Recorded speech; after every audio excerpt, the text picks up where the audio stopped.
Howdy, precious peeps. I wanted to ask you a question today. Why do you think the Proverbs are written for us? I think for many ways it is written so that we will not make the mistakes of people who did previously. Hi, I'm Pastor Mark with Heights Christian Church. We are on a path of getting through the Bible in 5 years. So we take the Bible into small little bite-sized chunks on a daily basis, reading it together as a congregation. And what we're trying to do is we would love for you to subscribe with us and read with us. And these videos will come every day, or 6 days a week. One day a week we preach from whatever we've read the previous week in a sermon. But we do, and we take a little piece out of each of our readings to help us to be more like Jesus. And today we are reading the second half of Proverbs 6. And Proverbs 6 again turns to adultery. And this time the focus, Solomon is talking to his son, is to don't not be the actor. Don't be the one who pursues adultery. So let's dive into the scriptures here and read it together. This is starting in verse 20 of Proverbs 6. My son, keep your father's command and do not forsake your mother's teaching. Bind them always on your heart. Fasten them around your neck.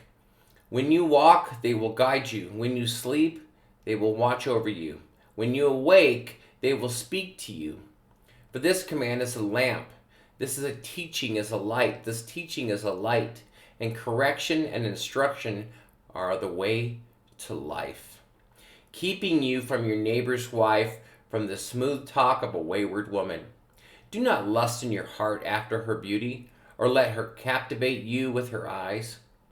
For a prostitute can be had for a loaf of bread, but another man's wife preys on your very life. Can a man scoop fire into his lap without his clothes being burned? Can a man walk on hot coals without his feet being scorched? So is he who sleeps with another man's wife. No one who touches her will go unpunished.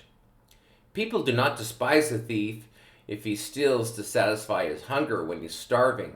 Yet if he is caught, he must pay sevenfold, though it costs him all the wealth of his house. But a man who commits adultery has no sense. Whoever does so destroys himself. Blows and disgrace are his lot, and his shame will never be wiped away. For jealousy arouses a husband's fury, and he will show no mercy when he takes revenge. He will not accept any compensation, and he will refuse a bribe, however great it is. This is Solomon warning to not be lured into being the adulterer, not necessarily the adultery, but the adulterer. And he is warning those that there will be consequences to his actions. And it's interesting because Solomon talks about, sometimes people can sort of understand if someone steals to eat because they're starving. They still have to pay their consequences. But people can sort of understand that. But to choose another man's wife or to be an adulterer, scorn and ridicule will follow him all the days of his life. And so this is something that Solomon is speaking of. Look what happens. So what he's telling his sons is, before you do any of this, listen to your father, listen to your mother, and count the cost of what it's going to be for you to do these things that are so bad and defile everything and everybody in something you do. Oftentimes when we're adults and maybe we have children or even a young person that we know, you're an uncle or you've got your nephew or your niece or something, and you want to tell them to not do things because you did them, right? Because you've been there, done that, got the T-shirt, and you're trying to warn them, don't make the same mistakes I did.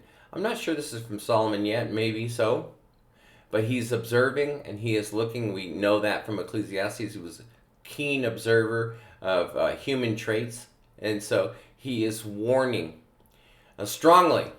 And so both mom and dad in this particular part of Proverbs are warning to not be someone who would be an adulterer. And so, this comes up again and again. And this is funny because in our day and age, that seems to be commonplace. And that's, but still, there's a lot of scorn. You really don't want to hang around with someone who is willing to violate the sacredness of marriage. And so this is a please, don't do what I did, or please, I've observed and I've seen these things happen, so don't do them. So these are words that we need to listen to. And so that's my encouragement for today. I hope that you have a very blessed day.